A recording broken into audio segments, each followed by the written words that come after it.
ಕಂಡವರಲ್ಲಿ ನಾವು ಬೇಡಲಿಕ್ಕೆ ಹೋಗಬಾರದು. ನಾವು ಬೇಡಿ ಲಘು ಆಗಬಾರದು.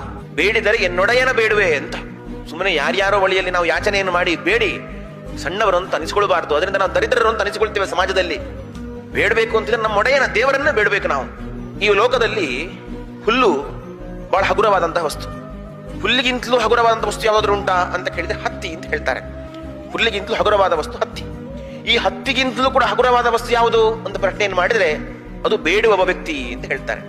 ಬೇಡುವ ವ್ಯಕ್ತಿ ಈ ಹತ್ತಿಗಿಂತಲೂ ಹಗುರವಾದ ವಸ್ತು ಅಂತೆ. ಎಲ್ಲಿವರೆಗೆ ಹೇಳಿದ್ರೆ ಈ ಗಾಳಿ ಹತ್ತಿಯನ್ನ ಹಾರಿಸಿಕೊಂಡು ಹೋಗುತ್ತೆ, ಆದ್ರೆ ಬೇಡುವ ವ್ಯಕ್ತಿಯನ್ನ ಹಾರಿಸಿಕೊಂಡು ಹೋಗುವುದಿಲ್ಲ. ಯಾಕೆ ಅಂತ ಕೇಳಿದ್ರೆ ಒಂದು ವೇಳೆ ಗಾಳಿ ಬೇಡುವ ವ್ಯಕ್ತಿಯ ಬಳಿಗೆ ಬಂದ್ರೆ ಗಾಳಿಯ ಬಳಿಯಲ್ಲಿಯೂ ಕೂಡ ವ್ಯಕ್ತಿ ಬೇಡ್ತಾನಂತೆ. ಹಾಗಾಗಿ ಗಾಳಿ ಅವನ ಬಳಿಗೆ ಬರುವುದಿಲ್ಲ ಅಂತ ಹೇಳಿ ಒಬ್ಬ ಕವಿ ತಮಾಷೆ ಮಾಡ್ತಾನೆ. ಅಂದ್ರೆ ಒಬ್ಬ ಬೇಡುವ ವ್ಯಕ್ತಿ ಅಷ್ಟು ಸಮಾಜದಲ್ಲಿ ತಾತ್ಸಾರಕ್ಕೊಳಗಾಗ್ತಾನೆ. ದಾಕ್ಷಿಣ್ಯವನ್ನು ಬೆಳೆಸಿಕೊಳ್ಳಿ, ಕಂಡವರಲ್ಲಿ ಬೇಡ್ಲಿಕ್ಕೆ ಹೋಗಬೇಡಿ.